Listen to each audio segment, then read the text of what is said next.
Buenas noches, señoras y señores. Nos enfrentamos hoy a un tema difícil. ¿Para qué rezar por los muertos?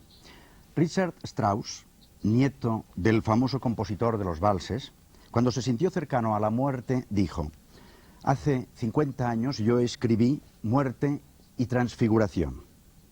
Y casi en su agonía añadió: no me había equivocado. Esto es verdaderamente lo que sucede. ¿Qué sucede en ese instante? Tal vez algunos de ustedes, bastante gente, se ha encontrado en este trance. Una de ellas nos lo explica. Sibila Pironti. Bueno, pues me encontré en este trance hace aproximadamente un año.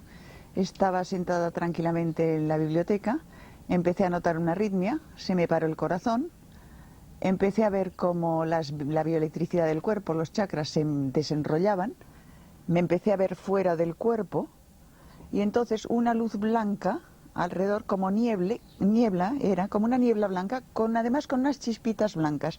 Y era curioso porque los plexos, los chakras, se desenrollaban como cintas y se iban separando. Entonces comprendí que es que me estaba muriendo. Me dio una cierta vergüenza estar tan bien y tan cómoda y dejar un mundo que estaba tan mal. Y pensé que había que echar una plegaria. Y lo hice, es lo que hice. Dije, bueno, ya que me voy, y además me voy en tan buenas condiciones, vamos a acordarnos de los que se quedan. Inmediatamente, sin saber cómo, volví al cuerpo. Se acabó. Cuando nosotros estamos hablando de los muertos o rezar por los muertos, evidentemente estamos aceptando que hay diferentes planos de existencia, la nuestra, donde están los ángeles, los santos, los muertos, y algún otro estadio al que hay que llegar. Fernando Sánchez Dragó. En las diferentes culturas que tú has conocido, ¿esto cómo se ve? ¿Como un tránsito realmente, como un final? No, prácticamente no hay ninguna cultura desarrollada y casi tampoco ninguna cultura primitiva que no considere que la muerte es, o en todo caso, el punto de comienzo de algo nuevo, o mejor aún, una transición desde la vida a eso que llamamos muerte y a los estados del espíritu. Más o menos, yo creo que la gran tradición primordial del ocultismo lo que dice puede adaptarse con muy pocas variaciones, con unas cuantas variaciones, pero pocas, a las distintas culturas. Y bueno, más o menos ya sabemos, lo hemos dicho alguna vez incluso en este programa, bueno, que en primer lugar la muerte no es una cosa que uno se muere y ya está muerto. No, la muerte es hay una serie de pasos sucesivos. Hay 4 cuerpos en el hombre: el cuerpo físico, el cuerpo vital, el cuerpo astral y el cuerpo mental, y desde el momento en que se produce la muerte clínica, esos cuerpos van poco a poco desprendiéndose. Entonces, bueno, hay que preparar y ayudar al difunto, la persona que muere, para que sepa ir sobreviviendo, para que sepa, nunca mejor dicho, para que sepa cómo bandearse en todos estos estadios sucesivos. Y eso es precisamente lo que hace, pues por ejemplo, el libro más famoso de la cultura mortuaria oriental, el famoso Bardo Todol, o Libro de los Muertos. Bardo es palabra que en tibetano significa estado intermedio. Entonces, pues por una serie de ritos, por una serie de oraciones, el sacerdote, el lama, que está oficiando al lado del moribundo, está enseñando a este moribundo primero cómo morir, el proceso de la muerte, que es en realidad el primer estadio de la muerte. Luego vendría un segundo proceso, que sería atravesar todas esas regiones, vamos a llamarlas así, en las cuales este espíritu que ha fallecido va aproximándose o bien definitivamente al nirvana y ya no se vuelve a encarnar nunca, o bien, como es lo más habitual, va a prepararse para renacer en el samsara, lo que se llama el renacimiento, y entonces tiene que cubrir una serie de pasos sucesivos que más o menos en el Bardo Todol duran, se dice, de 48 a 49 días, y el lama, con estos ritos, con estas oraciones, etcétera, le está enseñando a hacer todo ese recorrido. Estas 3 grandes etapas, yo creo que de una forma más o menos explícita están expresadas en todas las culturas y en todas las religiones. Incluso en algunos casos, bueno, existe lo que se llama animales psicopompos, que son animales que conducen el espíritu del moribundo a las regiones del más allá. El perro, de ahí viene lo del cancerbero en la cultura griega y latina, era un animal psicopompo. En la cultura hinduista, por ejemplo, lo es el toro, sobre todo en el hinduismo de Bali. Yo he asistido a las grandes ceremonias funerarias de Bali, que duran a veces meses, porque tienen que reunirse muchas familias para financiarlas, que son extraordinariamente emotivas, extraordinariamente vistosas y extraordinariamente alegres, y hay un momento de estas ceremonias en los cuales las cenizas del difunto se meten en un toro negro, y ese toro se quema en público, y son posteriormente esas cenizas las que se llevarán a un río, metidas en una urna, y desde el río irán a la mar, haciendo, bueno, nada menos que en Bali, el verso de Jorge Manrique. Isidro Palacios, Fernando ya ha estado hablando de algunas religiones. ¿Tú cómo verías la diferencia que hay en las distintas religiones en la forma de contemplar la muerte? ¿Como un culto a los antepasados o realmente como una plegaria que se hace desde aquí en favor de ellos?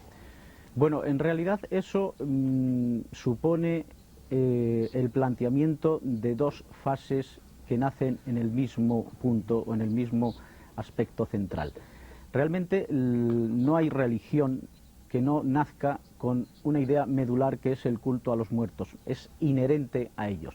El hecho de rezar por los muertos, digamos que es una consecuencia del culto a los muertos.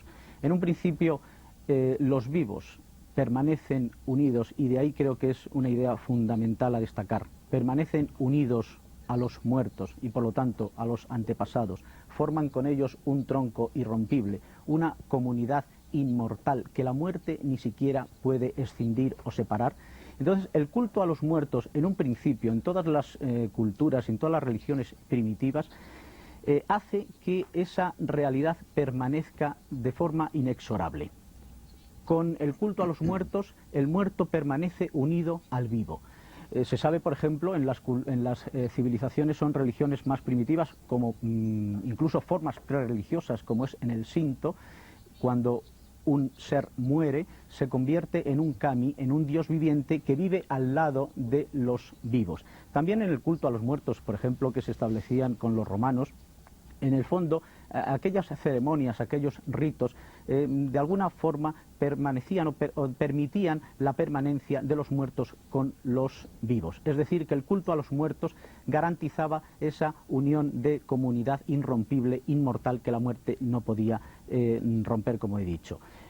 Con el cristianismo esto, digamos que también arranca de una especie de culto a los muertos, pero ya el cristianismo no tiene un culto a los muertos como en la antigüedad, sino un rezo, un culto por los muertos.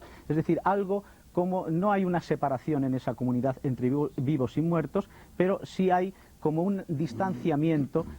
Por el muerto se reza en un destino al cual está abocado inexorablemente y se reza para que ese camino pueda llegar a tener un final feliz. Y en el fondo, en ese sentido, hay una diferencia entre el culto a los muertos y rezar por los muertos.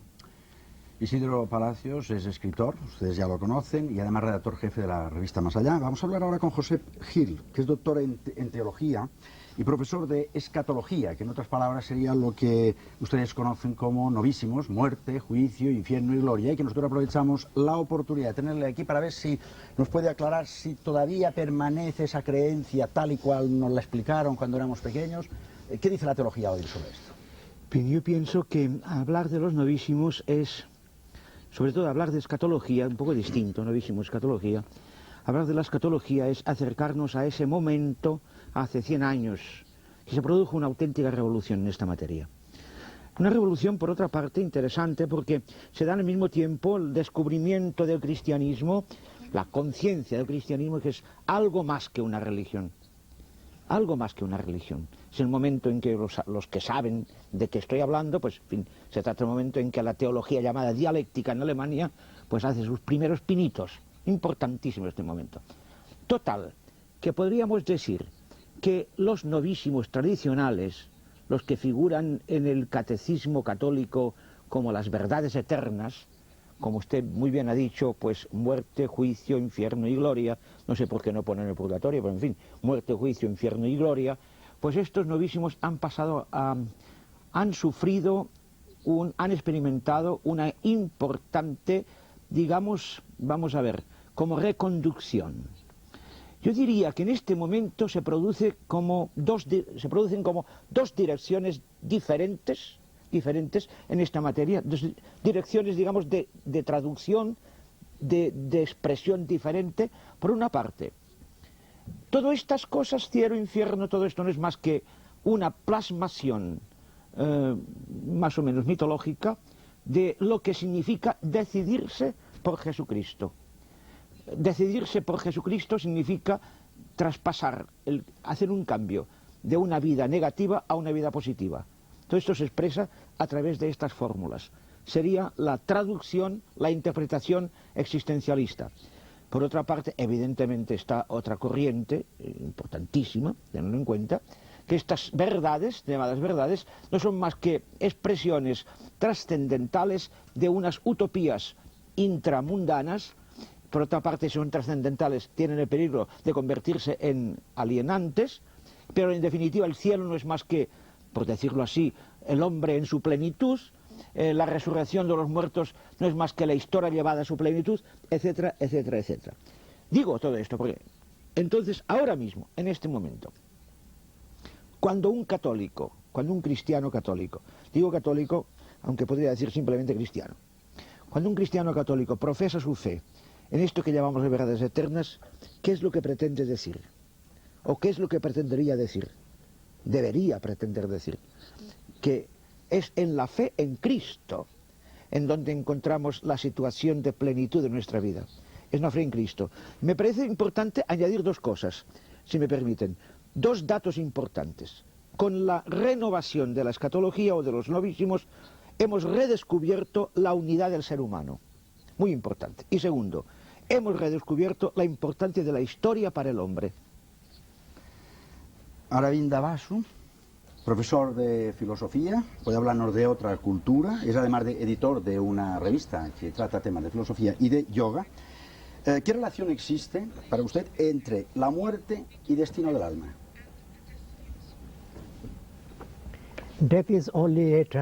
Esto no es más que una transición dentro de una existencia continuada del Atman, es decir, el ser espiritual en el hombre.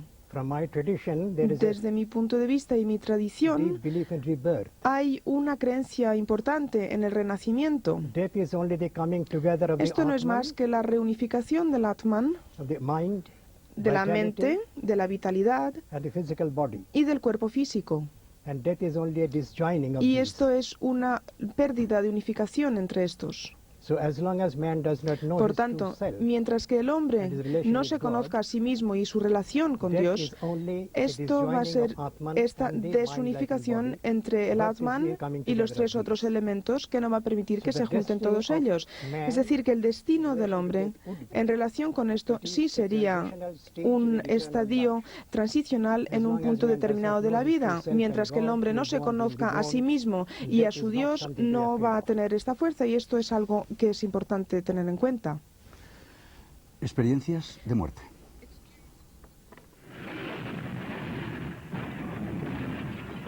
Todavía no existe una explicación racional desde el punto de vista científico sobre las experiencias vividas por aquellas personas que han estado al borde de la muerte.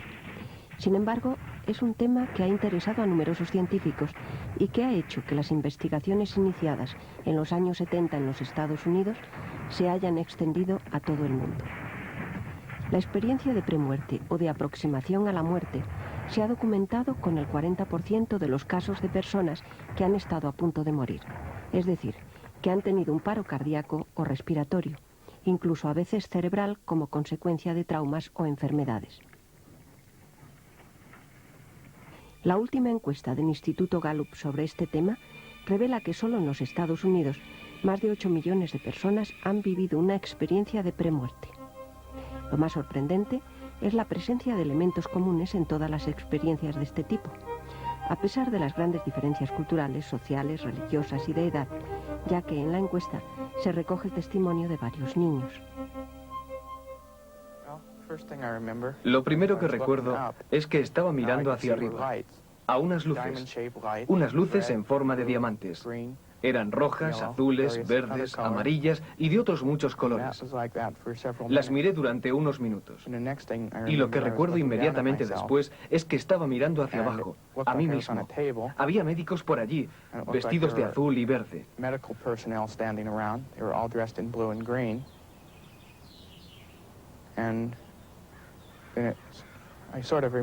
Recuerdo que las luces desaparecieron lentamente y poco después me desperté. En opinión de Raymond Moody, psiquiatra y escritor, estas experiencias se han dado siempre a lo largo de la historia.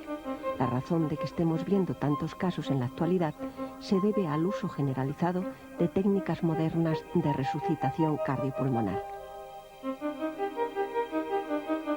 Los científicos que investigan las experiencias de aproximación a la muerte suelen dividirlas en 3 fases.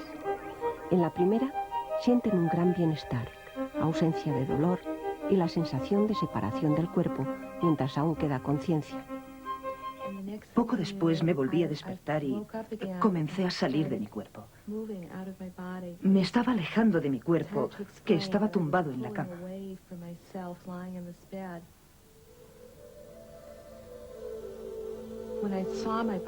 Cuando me vi, me sentí muy confusa, porque tenía cinta adhesiva en la nariz y no sabía por qué. Simplemente me parecía muy raro. Entonces, en alguna parte del hospital, oí hablar a las enfermeras. El paso siguiente lo constituye una serie de experiencias trascendentes.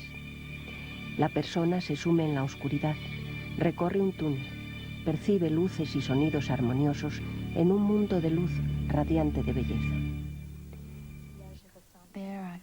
Allí sentí algo que no es posible sentir con el cuerpo.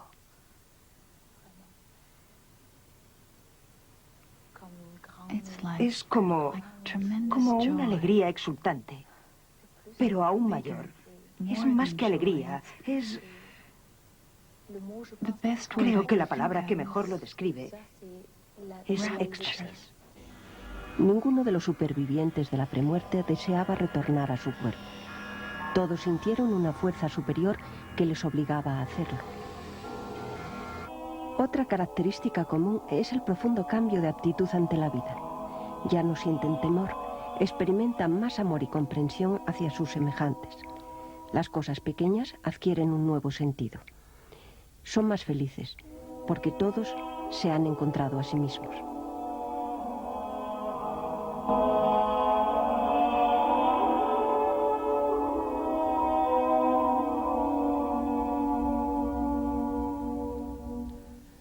Sibila Vironti, volviendo a tu experiencia, ¿tú fuiste consciente en aquel momento de que tu hora no había llegado? No, yo era consciente de que había una parte de la naturaleza, o sea, la naturaleza común, que había terminado. Yo volví para acabar un trabajo que había dejado a medias, simplemente por esto. O sea, había una duplicidad, las cosas no son tan lineales ni tan simples. Había un cuerpo físico que había acabado un trabajo, pero había otra serie de trabajos por hacer que tenían que continuar. Entonces, en cuanto a estas imágenes que hemos visto, con algunas me puedo identificar con lo que han visto, con otras no, en absoluto. Pero creo que es que cada persona vive su experiencia de una manera diferente, que no hay un modo general. Y por otro lado, quiero decirte que me di cuenta perfectamente de que se me hacía volver un poco artificialmente, ¿eh? Desde este punto de vista, Josep Gil, ¿qué sentido tiene la vida? Sí. Del hombre contemplado desde la muerte? Sí, sí. Claro, yo no puedo hablar desde la experiencia, como puede haber otras personas. Yo puedo hablar, en todo caso, de la experiencia de la muerte del otro, que a mi entender es cuando la muerte me ha llegado a mí, más de cerca, cuando se me ha muerto alguien, que no es lo mismo que se muera alguien que se me muera. Entonces sí, que la muerte, para mí la muerte del otro, ha significado como 2 cosas importantes. La primera, el descubrimiento de lo poco, de lo, digamos, lo ínfimo que es la vida del hombre, sobre todo lo poquísimo que es el amor, cuando no somos capaces de retener en la vida la persona que amamos. Esta sensación de que se te va, de que no puedes retenerlo en la vida, es una interpelación extraordinaria a lo que llamamos vida y a lo que acostumbramos a vivir como vida, por una parte. Y por otra parte, evidentemente, cuando la muerte te toca tan de cerca, descubres lo maravilloso que es la vida, y entonces lo apasionante que es vivir. Y como lo más importante que tenemos entre manos es realmente vivir con todos los poros de nuestro ser. Pienso que este es el gran mensaje de las grandes religiones, evidentemente también del cristianismo, amar la vida y vivirla apasionadamente. El título del libro de Fernando Sánchez Dragó, que ha obtenido el Premio Planeta, que todos ustedes saben, se titula La prueba del laberinto. Fernando, ¿es la muerte la salida de ese laberinto de la vida? Bueno, para empezar a responderte voy a leer la cita de Mircea Eliade que encabeza precisamente mi novela. Esta cita dice así: El laberinto es la defensa mágica de un centro, de un tesoro, de una significación. Solo se puede entrar en él mediante un rito iniciático, tal como nos lo propone la leyenda de Teseo. Ese simbolismo es el modelo de la existencia humana que se enfrenta a numerosas pruebas para avanzar hacia su propio centro, hacia sí misma, hacia el Atman, como dicen en la India y como hace un momento nos recordaba el yogín Aravinda Basu. Muchas veces he tenido conciencia de salir de un laberinto después de haber encontrado su hilo conductor en medio de la adversidad. Todos hemos conocido esa experiencia, pero debo añadir que la vida no está hecha de un solo laberinto. La prueba se repite una y otra vez.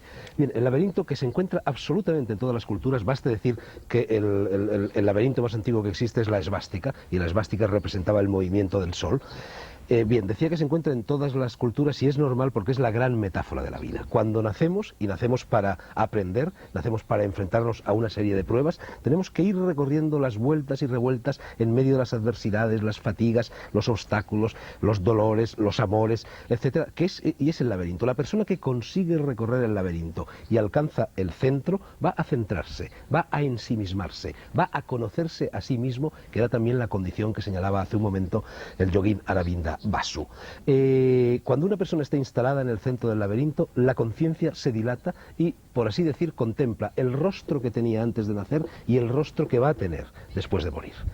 Dicho esto, genéricamente, habría que hablar un poco de los distintos tipos de laberintos, porque hay fundamentalmente dos que la historia de las culturas nos proponen. Bueno, grandes laberintos, en realidad, a lo largo de la historia ha habido 5. El más antiguo de todos, que es en el que se inspiran los demás, que es el laberinto del lago Moeris, en Egipcio, que está en la depresión del Fayum, lo que hoy se llama Bir Karum.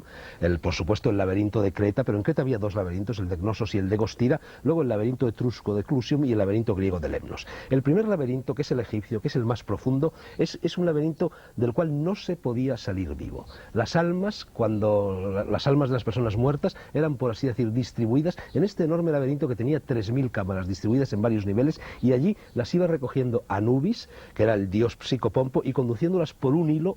Aparece ya el motivo del hilo, que luego aparecerá también en el laberinto cretense, las conducía ante el alto tribunal de Osiris. Pero es muy importante señalar que para los egipcios lo importante era no salir del laberinto. Nadie vivo podía salir del laberinto. Y en cambio para los griegos, que lo hacen más mundano, que lo hacen más profano, lo importante era salir del laberinto. Había que acudir al centro, enfrentarse al Minotauro, que son los propios monstruos que llevamos dentro, y llevando en una mano la espada curva del torero, que representa el falo, y llevando en la otra mano el hilo de Ariadna, que representa el espíritu femenino, el yin y el yang, se producía el andrógino, esa fusión, y Teseo, o quien fuera, conseguía salir vivo del laberinto. Lo que le preocupaba fundamentalmente a los griegos y a los cretenses era esto, salir con vida.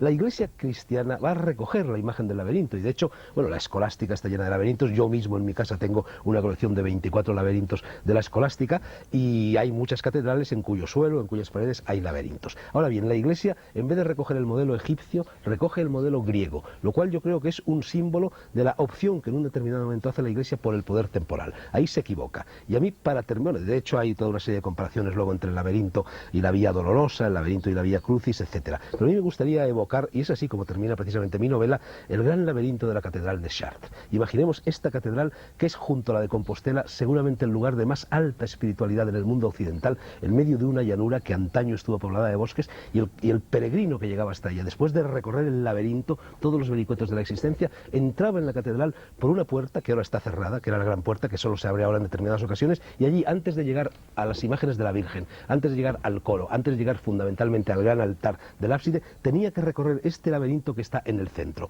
Y curiosamente hay una vidriera en la catedral de Chartres que tiene una imagen de la Virgen. El laberinto de Chartres antiguamente, luego lo destruyeron los jacobinos en la Revolución Francesa, tenía en su centro, estaba recubierto por una plataforma de bronce. Pues bien, el día 22 de agosto, que corresponde al 15 de agosto, Día de la Virgen, si hacemos el cómputo del traslado de los antiguos calendarios al calendario gregoriano, el día 22 de agosto, a las 12 en punto del mediodía, un rayo de sol entra por la vidriera de la Virgen y proyecta en el centro del laberinto de la Catedral de Chartres, que como antes era de bronce, refulgía la imagen de la Virgen. Yo creo que con eso está dicho todo. Aravinda, ¿hay alguna otra razón que no sea la física, o aparte de la razón física, que justifique el hecho de la muerte? Antes de contestar, me gustaría hacer un comentario. La naturaleza del hombre es muy complicada y el hecho de dejar el cuerpo no quiere decir que estemos muertos. Yo muchas veces he abandonado el cuerpo y nunca me he considerado como muerto, porque hay una relación con el cuerpo. Esta señora que dijo que se oía a sí misma y que se oía a las enfermeras que hablaban en el hospital. Hay distintos niveles de conciencia y organizaciones de planos distintos y algunos se apartan del cuerpo, pero esto no es el alma del Atman que sale. Yo diría que la razón fundamental que explica la muerte es el poder renacer nuevamente para que el alma pueda evolucionar hacia la divinidad. Esta es la razón fundamental. La razón física y la razón psicológica también existe, que más o menos están muy similares al final, porque estos desequilibrios psicológicos también lo explican, pero el asunto es que la muerte, si hablamos claramente, es la oportunidad que se nos concede para renacer y llevar a cabo nuestra evolución hacia la divinidad. Esta es la razón fundamental y no creo que sea inevitable. En el momento actual es inevitable porque el cuerpo no está consciente, no está espiritualizado. Si el cuerpo lo estuviera, no sería el mismo asunto. Esto es lo que me parece. Esta es mi opinión. Aravinda ha hecho mención de los diferentes estados de conciencia. Los que siguen este programa saben que de vez en cuando hablamos de estos estados de conciencia. También se ha hablado aquí de las religiones y sobre la muerte. Algunos datos más.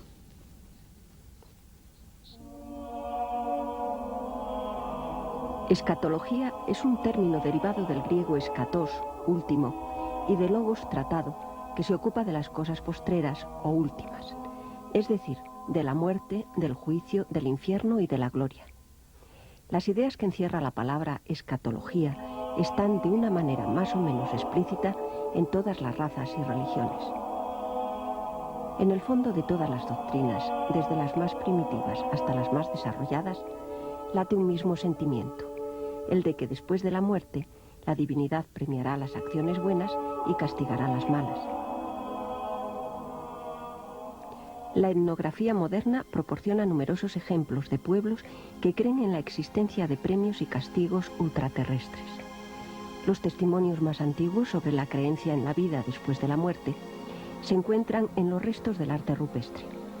El hecho de que el hombre del Paleolítico enterrase a los cadáveres indica que cuando menos creyó en la supervivencia de algo suyo.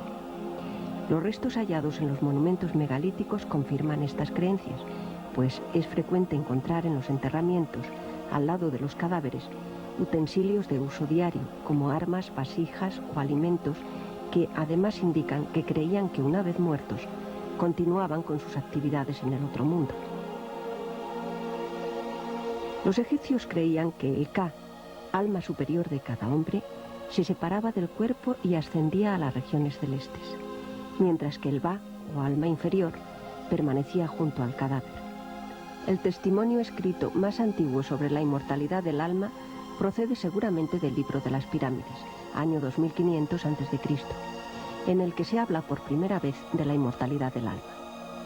El alma del faraón, transformada en ave, asciende hasta la mansión celeste de los dioses. En la Sagrada Escritura, Nuevo Testamento y en el Libro de la Sabiduría aparece escrita la verdad sobre la inmortalidad del alma desde el momento de la muerte hasta la resurrección al final de los tiempos.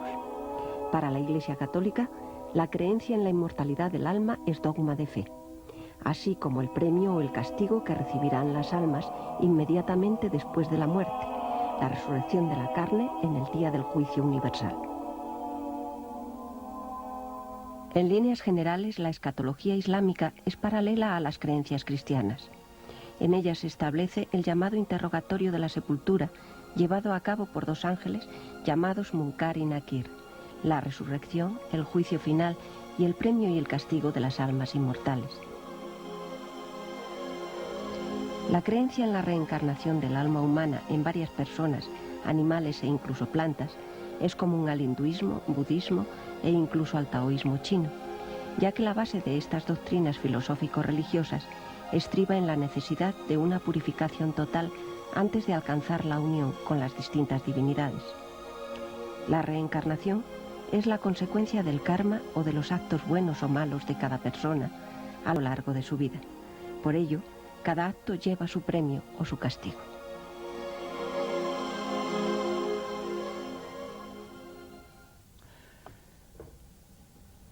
Sibila, ¿por qué crees tú que la gente tiene tanto miedo a la muerte? Hay dos tipos de miedo. El miedo de la persona que ve morir a otra, porque esa otra deja un hueco en su mirada, desaparece a sus ojos y no desaparece por dentro. Y entonces ahí hay una gran contradicción. Y luego la gente tiene miedo a la propia muerte porque la conoce muy bien. Vamos y venimos constantemente de este mundo. Y entonces sabemos que nuestras acciones, nuestra vida, nuestra mente, todo lo que aquí hemos podido ocultar gracias a esta coraza que es el cuerpo, en el otro lado no lo podemos ocultar. Nosotros utilizamos la palabra exotérico y esotérico refiriéndonos a libros, a tendencias, a aspectos particulares filosóficos. No, exotérico es lo que está afuera y esotérico es lo que está adentro. Pues bien, una vez traspasas la barrera, entonces resulta que todo es a la inversa. Todo lo que tú tenías guardado dentro no solamente se ve, sino que casi se corporiza, porque son tus fuerzas. Y entonces esto es bastante desagradable para según quién, quizá para la mayoría de la gente. Luego, por otro lado, una vez se pasa esa barrera, claramente el cuerpo físico, yo no voy a hablar ahora de todos los cuerpos que tenemos porque necesitaríamos mucho tiempo y un tratado. Lo que sí es cierto es que del cuerpo físico queda un germen en esos cuerpos luminosos, porque si no, nunca se podría volver. Y esto, la gente muy evolucionada puede manipular ese germen físico que les queda en el otro lado para ir y venir tranquilamente. Lo mismo que la gente muy evolucionada en este lado de aquí puede manipular uno de sus cuerpos al astral, digamos, por decirlo en un lenguaje que la gente comprenda. Pero ya te digo, el miedo a la muerte son dos. El miedo al vacío del ojo y el miedo a la reacción que producen nuestras actitudes y lo que somos en el otro lado, que realmente se personifica. Pero cuando has dicho que lo interior se exterioriza, sí. ¿Qué pasa con lo exterior? Se interioriza, es ese germen que queda dentro, o sea, nuestra parte interna se exterioriza y todo lo que es nuestra coraza, nuestra corporalidad, no desaparece, queda un germen de nuestra corporalidad. Si desapareciera nunca podríamos volver. Necesitamos un nexo de unión. Nada desaparece nunca. Todo está en germen o en acto, en potencia o en acto. Depende de la fase. Isidro, antes ha citado Joseph Hill cuando decía muerte, juicio, infierno y gloria. Decía no sé por qué no el purgatorio. Las ideas sobre el purgatorio, ¿qué pasa? ¿Que es que han variado mucho? Bueno, están presentes. Han variado, pero incluso hay que decir algo. Antes, su nacimiento es tardío. Y se puede decir que no todo el cristianismo participa de las mismas ideas con respecto al purgatorio. Por ejemplo, el purgatorio solo es aceptado por la Iglesia católica, pero no así por los ortodoxos ni por los protestantes, y bueno, no digamos por las herejías medievales, por ejemplo, que es la época en la que, digamos, nace el purgatorio como institución. Hay que ver en los órficos, por ejemplo, un precedente. Ya ellos rezaban por las almas de los paganos, de sus antepasados, que habían pasado al mundo del más allá. Píndaro, por ejemplo, pues es un representante importante en esta tendencia. Pero es curioso ver la ironía de la historia. Los primeros teólogos que hablan del purgatorio, cristianos, son precisamente los padres griegos, Clemente de Alejandría y Orígenes. Pero, en fin, bueno, esto se puede decir que son precedentes. Realmente, cuando se puede decir que el purgatorio como tal, es decir, como estadio de purificación, de perfeccionamiento, de ennoblecimiento del alma un tanto rugosa por la vida, es decir, que no suficientemente purificada, en un estadio donde se entra y se sale, se diferencia por eso del infierno en líneas bastante generales, nace en el siglo XII, entre 1150 y en el 1200, es decir, en la segunda mitad del siglo XII. Y nace, curiosamente, en la cristiandad, recuperando una idea que había sido muy querida para toda la tradición occidental y, en general, para toda la tradición primordial. Es el rito de paso.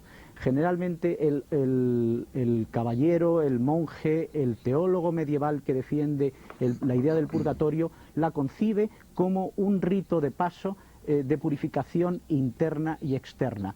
Y, curiosamente, en el principio, el purgatorio, en el siglo XII y hasta incluso el siglo XIV, se radica en lugares de la tierra. las almas que han muerto vienen a purificarse al lugar donde hubieran hecho algún latrocinio, hubieran dejado algo por hacer, y al mismo tiempo los vivos pueden anticiparse a vivir el purgatorio mediante un descendimiento a los infiernos. Por ejemplo, el caso del purgatorio de San Patricio en Irlanda es conocidísimo en toda Europa medieval.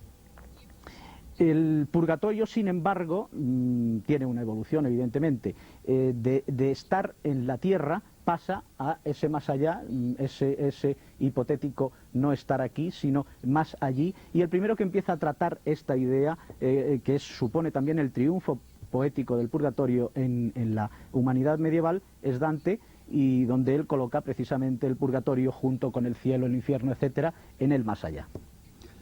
Y voy a hacer ahora una pregunta, me parece muy atrevida, pero se la hago. Joseph Hill, ¿qué hacen los muertos, según usted? Viven. Así de corto. Claro, para nosotros, para los cristianos, la muerte es algo muy serio. Tan serio como que no se puede pasar al otro lado. Esta idea de pasar al otro lado no me parece que sea una idea cristiana, básicamente cristiana. Mejor dicho, para los cristianos no hay otro lado. No hay otro lado. La vida se acaba con la muerte. Esto parece que es de una radicalidad extraordinaria que Pero da tan miedo. radical como la respuesta de usted que me ha dicho, viven. Viven. Entonces, ¿qué pasa en el momento de la muerte? Porque el problema es este. ¿Qué pasa en el momento de la muerte? Decir que se acaba la vida no quiere decir que se termina. Acabar quiere decir plenitud. Acabar significa cumplimiento. Para los cristianos es bastante, digamos, bastante claro, si es que se puede hablar así, de que en el momento de la muerte Dios mismo en persona nos va a regalar la vida que hemos vivido en la misma medida en que la hemos amado, que la hemos trabajado y la hemos sufrido, y sobre todo de la vida aquello que todavía no hemos amado, no hemos sufrido ni hemos vivido, que es mucho más que lo que hemos vivido. El todavía no. Es que entonces la vida de uno, que se va desdoblando mientras vivimos, pero muy poco, la podremos recibir de una manera total y plena en el momento de la muerte. Por tanto diríamos, ¿qué pasa? ¿Qué hacen los muertos? Viven. Viven la vida, su vida. Naturalmente una vida reformada, mejorada por las manos de Dios. Aravinda, yo quería preguntarle algo que añadir desde su punto de vista a lo que estamos hablando ahora. Before I answer that question, I want to make one remark. It is not true that in Hinduism, que en el hinduismo el alma pueda, al haber llegado al nivel humano, pueda volver al nivel animal. La evolución del conocimiento incluye un paso de un estadio a otro. Es muy difícil que el alma humana, una vez llegado al nivel humano, pueda redescender al nivel animal. En cuanto a lo que hacen los muertos, yo creo en el renacimiento. Yo creo que los muertos esperan una nueva esperanza de ser reencarnados en un nuevo cuerpo para poder seguir adelante con su evolución y llegar a la compleción. Esto es lo que hacen los muertos. Isidro, y ahora, al hilo justamente de lo que él acaba de decir, según otras creencias, ¿tú crees que los que ya han muerto pueden variar en ese momento su estatus? Bueno, desde el punto de vista, por ejemplo, no solo católico, sino en general, en eso la tradición primordial es bastante coincidente. Es decir, si el ser humano al morir pasa a un estadio donde no existe ni tiempo ni espacio, no se puede concebir bien ni siquiera una idea de una transmigración en el sentido de ir aún más allá por sus propias fuerzas el ser que ha fallecido, porque ni hay tránsito, ni hay tiempo, y por lo tanto la idea del progreso, tal y como la modernidad entiende ese principio, no existiría ni en el cielo ni en el infierno. Por entendernos de otra forma, en un sentido temporal, habría que hablar más bien de lo que la tradición llama como instante eterno o presente eterno.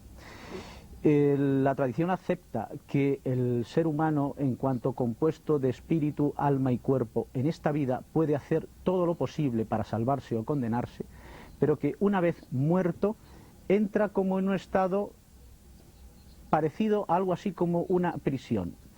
de tal forma que ahí entraría en el sentido medular del término la importancia que tienen, por ejemplo, los sufragios por los muertos. En el cristianismo se reza por ellos porque se supone que ellos en el purgatorio, por ejemplo, donde pueden estar aguardando, no pueden hacer por sí mismos nada. Y en ese sentido se reza por ellos. Parece como si que hubiera un desligamiento del espíritu y el alma quedara sola. Es decir, en ese sentido el espíritu se libera y el alma estaría como encadenada o en prisión. En un parangón podríamos establecer algo así como la oración por los muertos o incluso las intercesiones de la Virgen María, que sabemos que es el gran prototipo digamos, a favor del alma que está en el purgatorio. Pues en ese sentido cabría decir que el muerto es asumido por esas oraciones porque en realidad no puede hacer por sí mismo nada, ¿no? Y sería un paralelismo en ese sentido con lo que hacían los caballeros medievales en la Orden de la Merced, que por ejemplo iban a liberar las almas de los cautivos que no podían liberarse por sí mismas, ¿no? Y ahora, un poco de música. La muerte, por Bulerías.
Me quisiera morir yo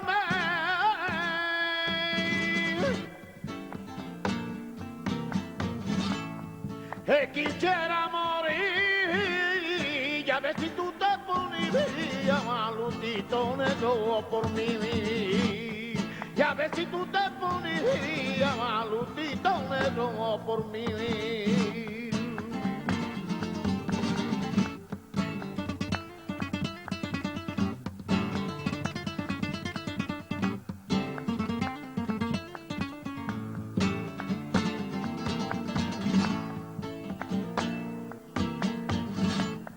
Cosita más sensible que yo,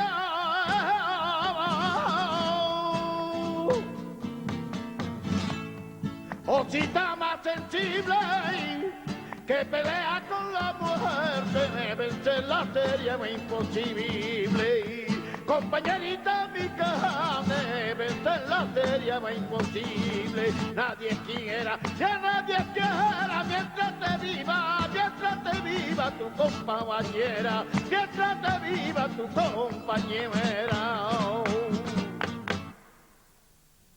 Sibila, llevamos ahora a la pregunta que iniciábamos al principio del programa. ¿Para qué rezar por los muertos? Bueno, vamos a citar ahora una epopeya hindú. Rama, antes de que nuestro mundo mediterráneo soñase con ningún Moisés ni con ningún Sinaí, hizo una legislación para que el mundo sobreviviera, porque las legislaciones están hechas para esto. Y uno de los puntos importantes era el culto a los antepasados. Entonces, ese culto a los antepasados, una vez dicho esto, que fue una institución ramidia hace miles de años, ese culto a los antepasados era muy importante, pero vamos a utilizar el vocabulario para esto hebreo para contarlo de una manera más clara.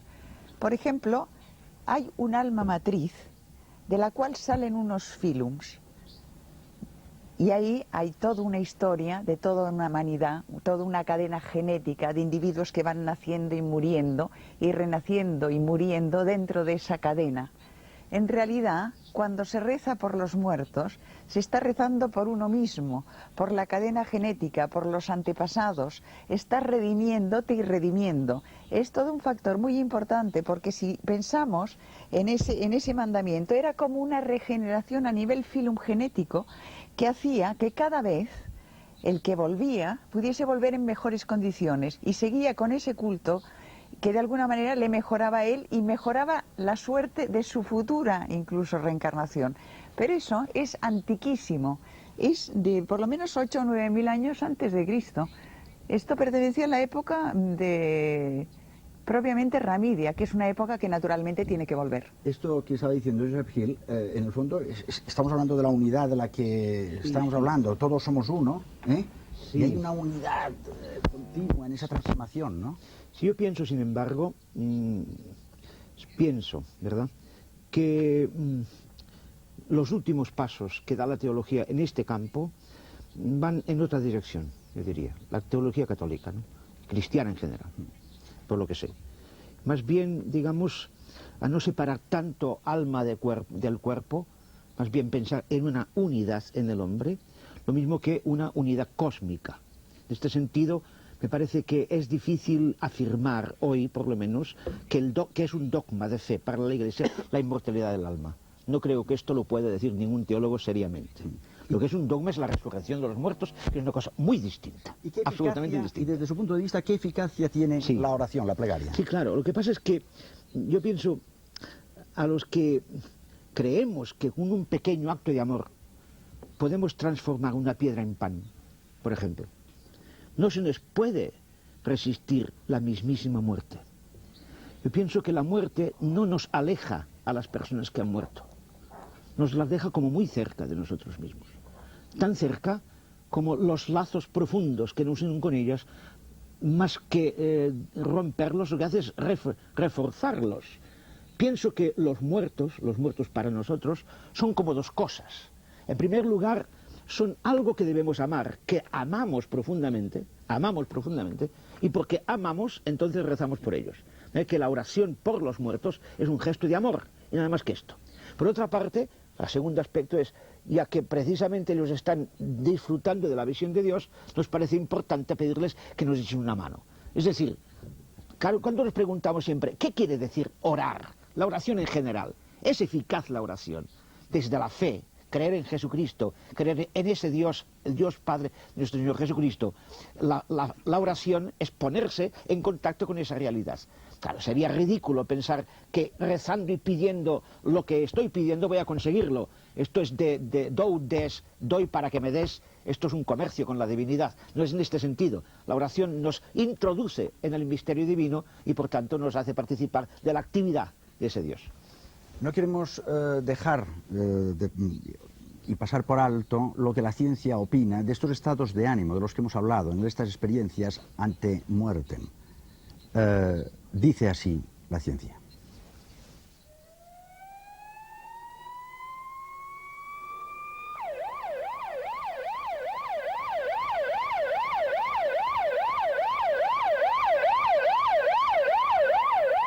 Dentro del campo de la ciencia se han barajado numerosas hipótesis para explicar la experiencia de aproximación a la muerte. Según los científicos que investigaron las sensaciones experimentadas por los que regresaron del más allá, fueron causadas por la alteración que sufre el metabolismo cerebral a consecuencia del paro circulatorio o por las endorfinas que libera el organismo. La endorfina es una especie de opiáceo natural que origina ese estado de paz del que todos hablan. Desde el punto de vista psicológico, también los investigadores tienen una explicación para estos fenómenos, según la cual la mente, para defenderse del miedo instintivo a la muerte, desarrolla una serie de fantasías placenteras, retrocediendo hasta el instante del nacimiento. Esto explicaría sensaciones como la oscuridad, el viaje por el túnel y la salida a la luz. Es obvio que si han podido oír todo eso, no estaban muertos, a menos que queramos prestarle a la muerte los atributos de la vida, y no creo que eso sea posible. La muerte es un estado y morir un proceso. La muerte es irreversible. Morir es algo continuado. Eso quiere decir que su definición de la muerte es la muerte clínica, lo que quiere decir que los tejidos sobreviven. El paciente está inconsciente, no se puede comunicar, el corazón no late, no respira, se ponen azules, están muertos. Quizás funcione el cerebro. El cerebro es la parte más sensible del cuerpo. Ante la falta de oxígeno es el primero en morir, y no el último. Los sentidos de la percepción se obliteran inmediatamente. Isidro, ante la muerte, ¿cuál es personalmente tu actitud? Bueno, pues la actitud que yo tengo ante la muerte, por lo menos como camino ideal, es vivir la vida teniendo siempre presente la muerte. Y esto es no solamente, podemos decir, una postura dramática, sino una argucia para perderle el miedo incluso. Para mí la muerte hay que encararla y hay que familiarizarse con ella.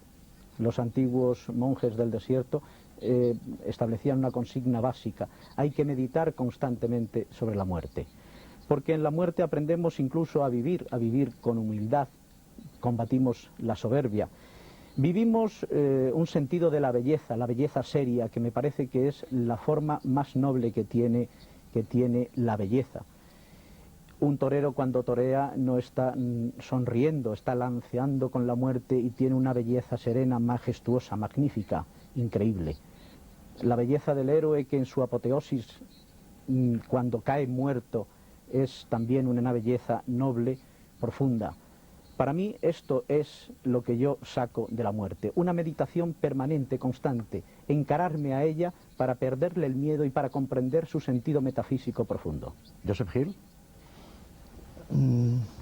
La muerte, en verdad, no me interesa demasiado. Me interesa mucho más la vida. Los muertos sí me interesan. Mi padre tiene 29 años. Los muertos no envejecen. Yo puedo conseguir, a través de mi amor, que vivan, también con mi amor, no solo con el amor de Dios. Esta es la maravilla del mensaje cristiano, que yo, con mi pobre amor, puedo hacer vivir a los muertos. Aravinda, ¿su postura? My attitude to death, I'm not afraid of it Mi at all. postura es que yo no le temo. Because I don't think I really die. Porque yo no creo que muera. Yo creo que soy inmortal. Mi cuerpo muere. Pero eso es todo lo que pasa. Out-of-body experiences are not death. Las experiencias de fuera del cuerpo no son mortales. Hay un rayo que emite nuestro cuerpo. Y este rezo para el muerto puede ayudar a que este rayo siga evolucionando. El asunto del alma y del cuerpo, que son cuerpo unitario en la teología cristiana, es cierto. Pero lo que yo llamo Atman es otra cosa, no es el alma. Como muchos teólogos han preguntado esto y cómo se plantean esta imagen de Dios, y yo creo que tengo muchas respuestas. La inteligencia, el deseo, la sensación, la respuesta a Dios, todas estas cosas. Y por otra parte, el alma es una sustancia, es un ser. Entonces, ¿qué podemos decir de ello? El Atman y el alma, por tanto, no son lo mismo. Son unitarios, el cuerpo y el alma, pero el Atman y el cuerpo no lo son. Por tanto, no temo la muerte. Yo veo que es una oportunidad que se me brinda para evolucionar hacia mi futuro. ¿Y tú, Fernando? Dice la Bhagavad Gita que lo que existe nunca podrá dejar de existir y lo que no existe nunca podrá llegar a existir. Así que ante todo, frente a la muerte, tranquilos. Mi actitud ante la muerte, bueno, yo diría que hay tres rasgos en ella. En primer lugar, curiosidad. Siento la misma curiosidad ante la muerte pues que puedo sentir en estos momentos si me dicen, me proponen un viaje a la Antártida o un viaje a la India. Luego, respeto. Miedo no, en ningún momento, pero respeto sí, bueno, pues es un momento difícil, es un momento nuevo, hay muertes duras, no todas las muertes son dulces. Y luego, por último, pues deseo. La verdad es que tengo un enorme deseo de morirme y al mismo tiempo también tengo un enorme deseo de vivir. Me pasa un poco lo mismo que cuando me voy de viaje. Cuando me voy de viaje quiero irme porque quiero conocer el sitio al que voy, pero también quiero quedarme porque está aquí mi gente, porque está mi país, porque está todo lo que quiero. Me voy, pero me quedo. Yo diría que, bueno, que yo he perdido el instinto de conservación. Seguramente el fisiológico no, pero el espiritual sí. Y esto me da una gran libertad en la vida, me quita un lastre. Es decir, puedo hacer casi cualquier cosa porque no tengo ese lastre que casi todos los seres humanos llevan dentro y no hago esto porque me puedo enfermar, no hago esto porque puede ser peligroso, no hago esto porque puedo empobrecerme y empobrecerse es dar ya un paso hacia la muerte, etcétera, etcétera. Tengo aquí una cita de un maestro, Sri Anirvan, que dice: cuando estés frente a la muerte, no luches, abandónate, déjate ir. El impulso que te arrastrará es cósmico. ¿Acaso alguien sabe lo que hará en la Tierra cuando llega a ella? ¿Por qué no ha de suceder lo mismo después de la muerte? Entonces, ¿qué es la vida? La vida es una gran explosión. Desde una célula inicial, que es el óvulo cuando es fecundado por el espermatozoide, empieza a expandirse. Y surge la vida, surge el nacimiento. La muerte, en cambio, es una implosión. Las células se van retirando hacia el centro. Quien es capaz, en el momento de la muerte, de meditar, simplemente de meditar, convierte esa retirada de las células hacia el centro en un momento de lucidez, en el momento del conocimiento definitivo, en una gran orgía de conocimiento y en una especie de gran orgasmo.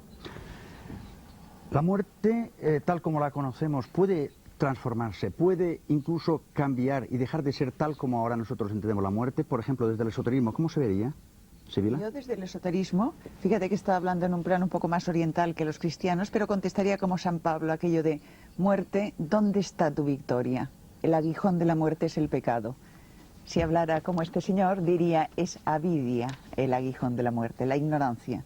Pues bien, cuando hayamos superado esta ignorancia no moriremos y entonces habrá un nuevo cielo y una nueva tierra. Y no estoy hablando en términos poéticos o utópicos o una hipótesis.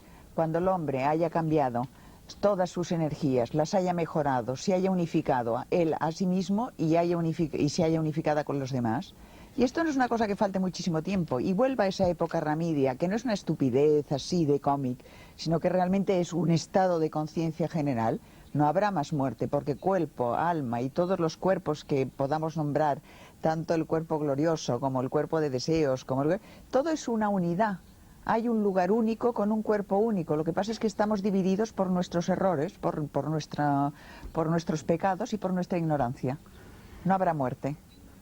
Maeterlinck decía, o puso en labios de la muerte, la siguiente frase: nadie me busca más que en los cementerios, donde yo no voy jamás. Yo no amo los cadáveres. Buenas noches y hasta la próxima semana en La Tabla Redonda.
Sé que tú no me quieres, pena no tengo ninguna.